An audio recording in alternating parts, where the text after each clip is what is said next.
Hello guys, welcome back to our channel. তো তোমাদেরকে আমি এর আগেও বোধহয় কিছু গল্প শুনিয়েছিলাম। তার মধ্যে এটা ছিল যে আমরা ছোটবেলায় যখন ক্রিকেট খেলতাম বা যখন কিছু খেলাধুলো করতাম, তার জন্য পয়সা জোগাড়ের জন্য আমরা কি করতাম না, আমাদের গাছ থেকে যে নারকেলগুলো পড়তো সেগুলো যে বাড়িতে থাকতো, সেগুলোর মধ্যে ১টা ২টো নিয়ে বাজারে গিয়ে বিক্রি-ফিক্রি করে ওই থেকে যা টাকা আসতো ওই থেকে কিন্তু আমরা ওইসব কিছু করতাম। ঠিক আছে? এবার যখন আস্তে করে আমরা যখন বড় হতে থাকলাম, তো তখন আমাদের ক্রিকেট গ্রাউন্ড গুলো হারিয়ে গেল। তার একটাই কারণ, আমাদের এখানে কোনো বড় ফাঁকা মাঠ যেটা খেলার গ্রাউন্ড হিসাবে থাকে অন্যান্য জায়গায়, সেটা আমাদের এখানে কাছাকাছি কোথাও নেই। তো ১টা ২টো জায়গায় ছিল, সেটা তাদের প্রাইভেট প্রপার্টি। তাই জন্য তারা মানে সেটাকে অন্য কিছু করার জন্য কাজে ব্যবহার করছে। আর আমরা সাধারণত যেটা আমরা মাঠ বলে থাকি, মানে যেটা জমির চাষের জমি যেটা, সেটার মধ্যে আমরা খেলাধুলো করতাম। কখন না, বর্ষাকালে খেলাধুলো করতে পারতাম না। এই সময়টা খেলাধুলো করতে পারতাম। কখন থেকে? যখন থেকে ওই শীতকালের পরে যে ধান কাটা হবে, কেটে নেওয়া হলো, সবকিছু করা হলো। তারপর থেকে কিন্তু আমরা খেলাধুলো করতে পারতাম ওই চাষের জমিতে। কিন্তু ব্যাপারটা কি হয়েছে? এখন যেহেতু ২ বার করে আমাদের, মানে আমাদের এখানে নয়, সব জায়গায় প্রায় ২ বার করে ধান চাষ হচ্ছে। ঠিক আছে? তো তার ফলে আমরা আর খেলার জন্য মাঠ পাইনি। আর তখন আমরা যখন ছোট ছিলাম তখন ভাবতাম যে আমরা যখন বড় হয়ে যাবো, যখন আমরা টাকা-পয়সা যখন থাকবে, তখন তাহলে ভালো কিছু বল, ব্যাট কিনে আমরা খেলাধুলো করব। কিন্তু সেই দিনগুলো স্বপ্নের দিনগুলোই থেকে গেছে। এখন কিন্তু আর হয় না জিনিসগুলো। ঠিক আছে? তো আমি যখন 11-12 এ পড়ি, তখন আমাদের মানে এরকম গ্রাউন্ডের সিচুয়েশন এর জন্য আমরা, মানে আমরা নয়। এবার কি হয়েছিল? সেই সময় মানে আমাদের এখানে একজন দাদা আছে। সে ব্যাডমিন্টন খেলার জন্য একটা মানে ছোট করে মাঠ কাটায়। তার কারণটা কি? যে বড় জায়গারও প্রয়োজন হয় না তাতে। ছোট একটা জায়গা হলেই হয়ে যায়, আর মানে খেলাটা ভালো হয়। আর কেবলমাত্র শীতকালেই খেলা যায়। ঠিক আছে? আউটডোরে। ইনডোরে তুমি যখন খুশি তখনই খেলতে পারো। তাতে কোনো প্রবলেম নেই। তো তাই জন্য আমরা জিনিসগুলো করতাম। আর ছোটবেলায় যেহেতু মানে আমাদের কাছে এরকম সাফিসিয়েন্ট কোনো টাকা-পয়সা ছিল না। তার জন্য আমরা ওই ৳১০০ ৳১৫০ র ব্যাটে মানে যেটা ব্যাডমিন্টন হয় ওটাতেই খেলাধুলো করতাম। তো সেই থেকে আমার একটা মানে ইচ্ছে ছিল যে একটা ভালো একটা ব্যাট কেনার, এইসব করার। তার জন্য আমি মানে এই শীতকালের সময়টাই একজনের বাড়িতে কাজ করতাম। মানে কাজ করছিলাম। এই যে শীতকালের সময় যে ধান যে ঝাড়ানো হয় যে জিনিসটা, ওইটা করছিলাম আমি। ঠিক আছে? তার থেকে কিছু পয়সা পাই। পয়সা পাওয়ার পর ওখান থেকে কিছু টাকা-ফাকা, মানে তারপরে কিছু টাকা-ফাকা জমিয়ে একটা ব্যাট কিনি। ঠিক আছে?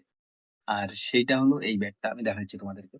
তার কারণ কি? মানে অনেক কিছু ইমোশন জড়িয়ে আছে যেগুলো ভালো লাগে তোমাদের সঙ্গে শেয়ার করতে বা বলতে। এই ব্যাটটা কিনেছিলাম। ঠিক আছে? তোমরা হয়তো দেখতে পাচ্ছ বা দেখতে পাচ্ছ না। গ্রিপ গুলো অনেকটাই নষ্ট হয়ে গেছে।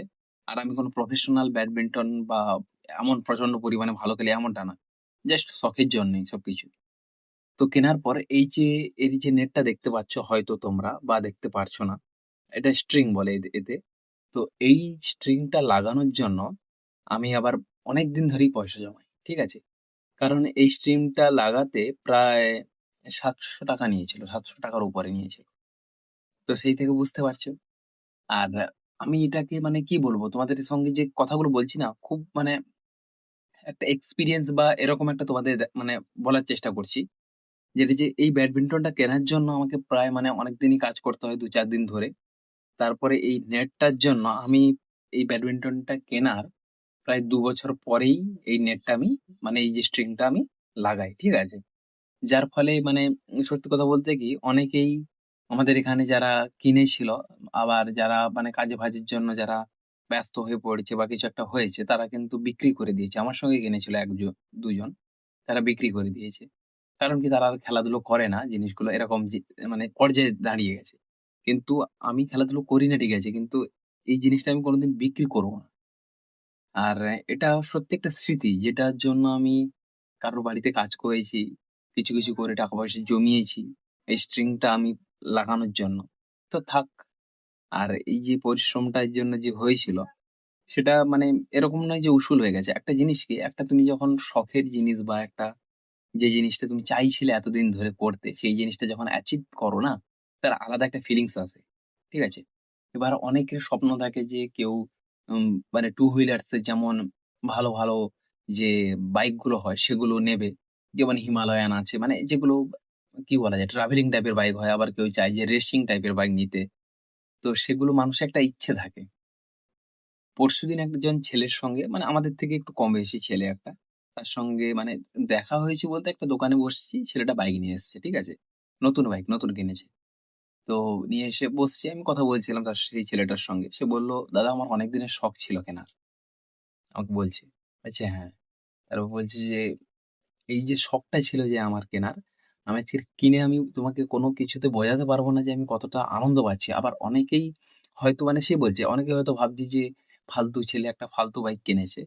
সেই বাইকটার নাম হলো R15 ঠিক আছে? অনেকেই জানে যে ওটা ছাপরি বাইক। কিন্তু না যার যেটা ইমোশন থাকে বস, যে ওই বাইকটা ওর স্বপ্ন ছিল, মানে ড্রিম জিনিসটা। ঠিক আছে? কারোর হয়তো দেখা যাবে যে এক্সেল 100 গুলো, ঠিক আছে? বা RX 100 অনেকের ড্রিম আছে বস। সেগুলো অ্যাচিভ করতে চায়। কারোর ড্রিম অনেক বড়, বড় হতে পারে। কিন্তু যাদের ড্রিম যতটাই, ঠিক আছে? তারা তো সেটা অ্যাচিভ করেই তো খুশি জিনিসটা, তাই না?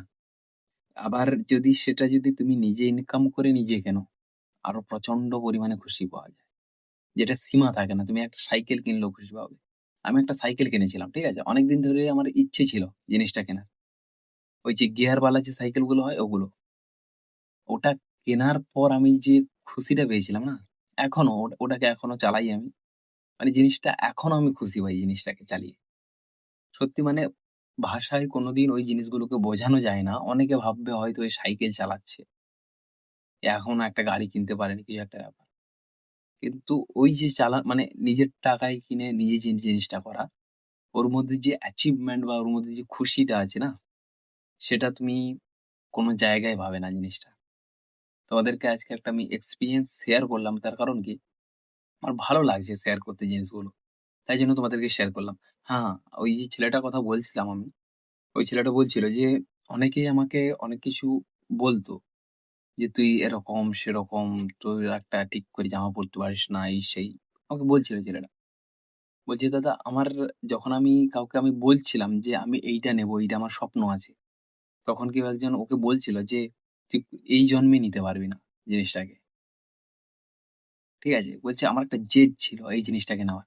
না হলে আমি অন্য কিছু নিতে পারতাম, অন্য কোনো গাড়ি।" ঠিক আছে? নিতে পারতাম। মানে বাইকের কথা বলছি, নিতে পারতাম। কিন্তু আমি R15 টা নিয়েছি এই কারণেই। যে যারা বলছিল আমাকে যে আমি নিতে পারব না জিনিসটা, আমি অ্যাফোর্ড করতে পারব না জিনিসটাকে, সেটাকে আমি নিয়ে দেখিয়েছি তাদেরকে যে আমিও পারব করতে জিনিসটাকে। মানে এটা একটা মানুষের জেদ বা ড্রিম যে জিনিসটা বললাম তোমাদেরকে, সেইটা যদি থাকে, তোমাদেরও অনেকের অনেক কিছু ড্রিম আছে যে আমি এই কাজ করব, এই কাজ করব, এই জিনিসটা নেব। হয় সত্যি বলছে কি, তোমরা যদি ওইটাকে যদি নিতে পারো, তোমাদের যে ওই যে খুশিটা আনন্দটা জিনিসটা, ওটা আলাদা লেভেলের হয়। তুমি যেকোনো একটা ছোট্ট জিনিস আমি যখন এই জিনিসটাকে কিনেছিলাম, তখন আমার সেই লেভেলের আনন্দ ছিল। খেলা তো পরের কথা। এখনো আনন্দ পাই এই জিনিসটাকে দেখে আমি। যে হ্যাঁ, এই জিনিসটাকে আমি কেনার কথা ভাবছিলাম অনেকদিন ধরেই। কিনে ফেলেছি। আবার এটাকে এই যে স্ট্রিংটা আমি লাগিয়েছি। বস এটা দিয়ে আমি যদি কোনদিন নাও খেলি, আমার কাছে সারা জীবন থেকে যাবে এই জিনিসটা। যতদিন নষ্ট হচ্ছে জিনিসটা। আশা করছি নষ্ট হবে না। কারণ আমি এতটাই মানে বাজেভাবে রাখি না যেকোনো জিনিস। সব জিনিসটাই গুছিয়ে রাখি আমি যেহেতু। তো ভালোভাবেই থাকবে জিনিসগুলো। তো আজকের মতো এই পর্যন্তই। অনেকগুলো কথাই বললাম তোমাদেরকে। আর লাইক, শেয়ার, সাবস্ক্রাইব, কমেন্টও করে দাও। দেখা হচ্ছে তোমাদের সঙ্গে নেক্সট ভিডিওতে। Tata, bye, by.